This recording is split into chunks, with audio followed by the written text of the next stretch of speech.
Dia datang kat saya, dia kejut saya. Bang, dah tidur dah ke? Dah jaga dah, dik. Tadi tidur, dah jaga dah. Kuat dia kejut satu pagi. Budak-budak jahat ni itulah, kalau abang kakak nak dakwah dia itulah, dia malam dia baru ada. Siang dia tak ada orang macam ni, tak wujud. Siang tak tahu dia kat mana. Dia malam je keluar. Budak-budak jahat ni malam je keluar bang. Pukul 12 tu baru keluar, baru mula. Pukul 1 baru ramai. Gila bang kan, nak dakwah dia orang. Mati kita kalau boleh sakit jantung kita tidur malam bang.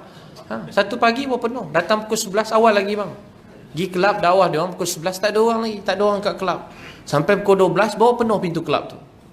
Pukul 1 dah ke puncak, senang nak cari dah. Pukul 3 bang ramai balik, dah mabuk keluar kelab. Kecil-kecil je kalau lagi kelab kat KL ni umur 18 je. 18, 19, 20, 21. Umur macam tu je bang. Ada sikit-sikit umur 28, 30, 23 orang. Kat kelab-kelab yang murah-murah bang. Murah-murah pun 300 masuk kelab bang. Tu yang murah. Tu yang boleh masuk RM300 masuk kelab. Tu yang murah bang. Sini kelab murah ustaz. Berapa bayar masuk dik? Semua 200, 300 juga ni bang.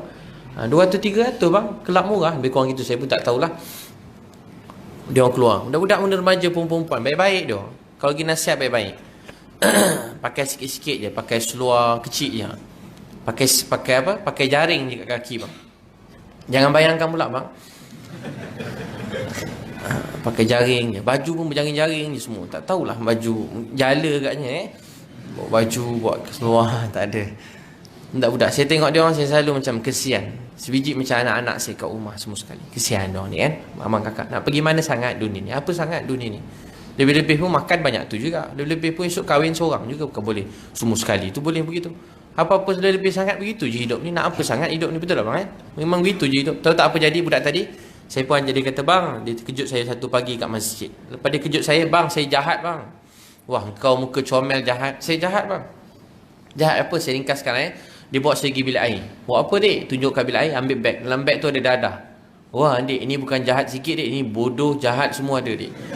Ini dia jahat dik. Kalau ustaz berjanggut macam ni pakai jubah, tersorok ada 2 beg je dalam poket tu. Kaki kanan 1, kiri 1. Kau gantung ustaz dik.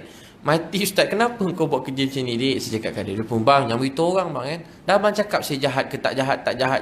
Saya jahat. Jangan beritahu orang, saya percaya kat abang ni. Jangan beritahu orang pula. Saya cakap dia, abang beritahu orang, saya bunuh abang nanti. Dia kata, janganlah bunuh abang dik. Abang pun dah tak ada siapa-siapa dalam hidup ni. Keluarga tunggu kat rumah, kesian dia orang. Lepas tu saya bagi, dah dik ustaz nak tidur lah. Baru nak tidur, tak lama dia berbual, bang jangan tidur lagi, ceramah saya, bagi nasihat. Dia pun kata, bang saya ni tinggal dengan nenek, mak ayah saya benci saya bang. Saya ni macam anak sial kot bang. Dia kata, saya ni sial kot.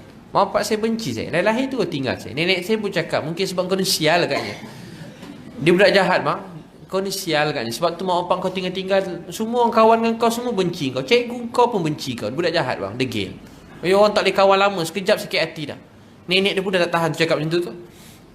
Lama sikit berbual. Mak ayah saya ni jahat bang. Dia masuk neraka tak sebab tinggal saya bang? Kena suruh dia masuk neraka? Itulah bang. Dia orang jahat, biar masuk neraka lah dia orang. Dia tinggal saya lama-lama macam ni. Dia kalau kau minta mungkin masuk lah agaknya. Bagi lama saya melayan je lah dia bang. Berbual tak lama dia pegang tangan saya. Wah budak ni macam dah ni. Tak lama bagi atas perut. Wah lagi luar biasa. Gay ke apa dan tiba pegang perut kita kan. Dah usap-usap perut kan. Abang kakak pernah tak pergi rumah anak yatim? Angkat tangan. Siapa pernah pergi rumah anak yatim? Siapa pernah pergi rumah orang tua-tua? Rumah anak yatim, orang tua. Tahu tak apa sama rumah, dua-dua rumah ni? Sebab tu Nabi suruh, cuba pergi rumah anak yatim, berbual dengan dia, rapat dengan dia bang. Panggil budak tu, cerita sikit, hantu kat dia sikit. Tahu tak apa jadi dengan kita bang? Jadi dia manjat kat bahu kita. Jadi dia peluk perut kita. Kalau ajak pergi shopping naik kereta, habis semua nak duduk sebelah kita. Wah, kau orang mengalahkan anak aku dah. Semua dah duduk sebelah bang. Semua nak pegang tangan kita. Semua nak manjat belakang kita. Itu saya accident kan. Pergi jumpa budak-budak yang duduk merata-rata ni tepi jalan susah. Dia orang berlari kat saya. Abang tak apa-apa, luka ke? Tarik tangan saya. Bang, kat mana luka bang? Tarik baju. Kau tak ada luka. Mesti luka ni. Teruk kereta, tarik kaki. Ada seorang tu tarik kaki saya bang. Buka kain saya, kaki saya. Kau ni kenapa pula dik? Tarik kau kuat. Dia tengok rupanya budak perempuan. Tingkatan 2 menarik kaki kita. Dia tomboy sikit bang. Tarik. Saya pun tak perasan. Ingat laki ketuk kepala dia kan. Dia tarik. Tak ada apa dik kan. Budak-budak tu. Dia peluk saya nangis. Ustaz tak apa-apa. Bukan budak tadi lah yang kecil tu. Bang tak apa-apa bang. Tak, dia semua nangis. Saya kalau jumpa budak-budak ni saya sedih, kesian. Anak yatim memang gitu bang. Tapi tu kadang-kadang ada orang salah ni ingat budak-budak tu, sian budak tu. Macam tadi pegang tangan, bagi atas perut, dia dah tidur dah. Dia rindu ayah dia. Pelukan tu anak-anak yatim ni, gosok kepala dia berharga, penting. Sebab tu sunnah dia kalau dia jumpa anak yatim, usap kepala dia, rasa sayang. Peluk dia macam peluk anak sendiri. Dia perlu pelukan tu, peluk dia. Sebab tak ada orang nak peluk dia bang bila dia sedih. Kadang mak tak ada, ayah tak ada orang nak peluk dia.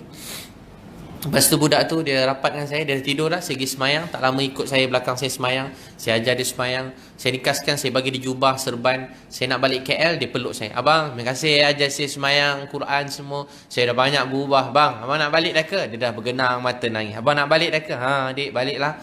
Nak ikut abang balik KL boleh? Oh, kau dah kenapa pula? Boleh lah bang, ikut abang balik KL. Tak apalah dik, nak ikut abang ni, saya nak sekolah madrasah lah bang, sekolah sini dah tak mau saya dah.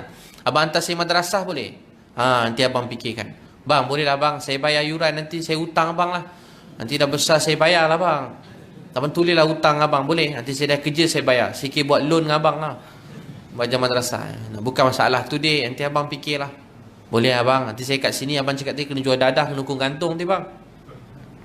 Nanti abang fikir Lepas tu dia peluk saya, tak apalah bang, terima kasih mesti tak nak kan. Nanti abang balik tak datang lah. Dia pun lari, dia nangis. Saya tengok budak tu nangis bang, saya teringat saya kecil-kecil dulu gitulah. Kita tak fikir apa bang, kita fikir nak berubah jadi baik je. Budak tu ikhlas, dia bukan nak apa-apa pun. Saya pergi kat dia, saya peluk dia, pergi rumah dia. Mana nenek engkau, main jumpa nenek engkau. Kalau dia bagi boleh, tak bagi jangan harap lah. Sampai kat rumah nenek, makcik, saya nak ajak anak makcik pergi KL macam ni. Ustaz, tak payahlah ustaz. Dulu dah 2-3 kali ada orang cuba buat macam ni ustaz. Cucu saya ni bukan sikit jahat dia ustaz, jahat betul dia ni. Tak apalah, makcik jahat pun jahat lah. Ustaz tak faham lagi masa saya cakap ni. Ni memang ustaz hantar balik semula nanti. Nanti saya bergaduh saya dengan ustaz nanti. Dia curi barang orang, dia pukul orang, macam-macam ustaz. Dia dah pernah lalu pergi macam ni. Tak apa makcik, saya ambil makcik. Tak payahlah ustaz. Dia jahat ustaz, dia ni setan, dia kata. Tak apalah makcik, setan pun setan lah makcik. Saya dah biasa dah jumpa setan makcik. Setan ni lah yang kadang rindu nak bertobat ni kan. Setan manusia ni, dia bukan setan, dia manusia. Tak makcik saya bawa, ustaz tak faham. Dia bukan setan biasa ni ustaz. Apa yang paling teruk setan tu apa ustaz? Dajjal ke apa nama dia ustaz? Dia ni Dajjal ustaz, dia kata. Bukan makcik, mana ada pula Dajjal pula orang-orang kat Malaysia ni pula Dajjal kan. Tak apalah makcik, Dajjal pun Dajjal. Saya ringkaskan abang kakak saya ni, bawa dia pergi KL, dia belajar madrasah. Bermula dia nak balik je, saya tak nak urus dia. Saya suruh kawan saya yang mudi madrasah tu tolong jaga dia. Kawan saya ustaz, dia penyabar dan dia ada seni untuk mendidik. Jadi dia didik lah bang. Saya kurang seni tu. Saya sabar lah sikit, saya tumbuk je. Dia tak, dia ustaz ni tak, dia hari-hari dia tumbuk sikit lah gitu.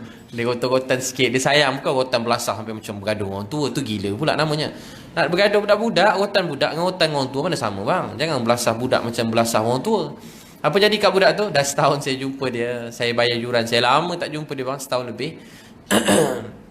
Memang saja saya tak jumpa dengan saya je rapat, call je. Saya nak datang tak jadi. Sesudah dah setahun, terkejut saya. Berdosa saya rasa, saya pergi jumpa dia. Sampai jumpa dia, dia peluk saya. Dah pakai surban, jubah putih. Saya dah tahu perkembangan dia bagus, dia peluk saya. Ustaz tahu tak saya hafal berapa juz? Berapa dik? Dah 10 juz dah ustaz. Saya pun peluk dia, tahniah. Dia pun kata ustaz.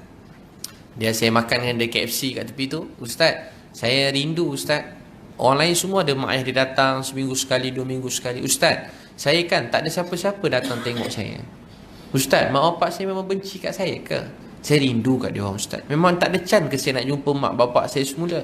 Dia dah kahwin ustaz, dia ada anak lain, dia dah tak anak saya. Saya tak ada mak, tak ada ayah. Nenek pun cakap jangan balik. Nenek tak bagi balik, risau kat sana kawasan-kawasan begitu. Nenek kata tak payah balik, so ustaz jaga saya. Ustaz pun tak nak saya. Ustaz, saya dah tak jahat dah. Saya dah semayang. Terima kasih ustaz ajar saya mengaji. Dia terus, saya peluk dia, dia nangis. Ustaz, terima kasih ya sayang saya. Saya bang, setiap kali kakak terjumpa budak-budak macam ni, saya kesian kat dia. Ramai macam ni, anak-anak orang Islam kita begitu, kesian. Tu kita kena penting, kita belajar, bekerja, kena bantu semua anak-anak orang Islam kita. Tak dapat tolong semua, cari seorang dua. Kalau terjumpa bang jahat tu, cuba tanya dia. Betul bang, saya cuba tanya dia. Yang degil-degil, nampak teruk-teruk, cuba tanya dia. Mesti dia ada masalah keluarga yang besar. Kita bang dah tua-tua gini, tengok mak bapak bergaduh kat meja makan pun tak sabar kita bang. Hilang sabar kita. Boleh tak? Mak ayah kalau gaduh kat meja makan, boleh ada selera makan kita bang. Kalau bapak kita serah mak kat meja makan, walaupun dah tua-tua. Ada selera makanan kita. Mak ke segah, bapak ke macam mana. Tak jadi makan kita je. Dah tua-tua ni pun tak ada mood dah kita. Abang kakak bayangkan budak-budak kecil daripada kecil. Mak entah ke mana, ayah entah ke mana. Sebab tu abang kakak, saya setiap kali jumpa diorang ni, bukan saya bimbing diorang. Diorang banyak ajar saya apa sebenarnya erti kehidupan ni sebenarnya. Tu abang kakak, kita kena rasa sayang pada semua orang. Nabi SAW ajar kita sayang semua manusia. Nabi sayang semua orang. Nabi tengok Bilal tengah malam, Nabi pergi tolong Bilal. Nabi pergi kat Bilal, Nabi tolong Bilal 3 malam. Orang tak perasan Bilal ni. Nabi perasan Bilal. So Bilal berehat. Nampak Bilal tak berehat. Nabi buat kerja-kerja Bilal. Akhir Bilal masuk Islam. Nabi baik dengan semua orang. Sayang, muliakan semua manusia dalam dunia ni. Tu abang kakak, saya semenjak jumpa budak-budak ni, saya belajar kasih sayang. Tu abang kakak kena belajar erti kasih sayang. Belajar kasih sayang.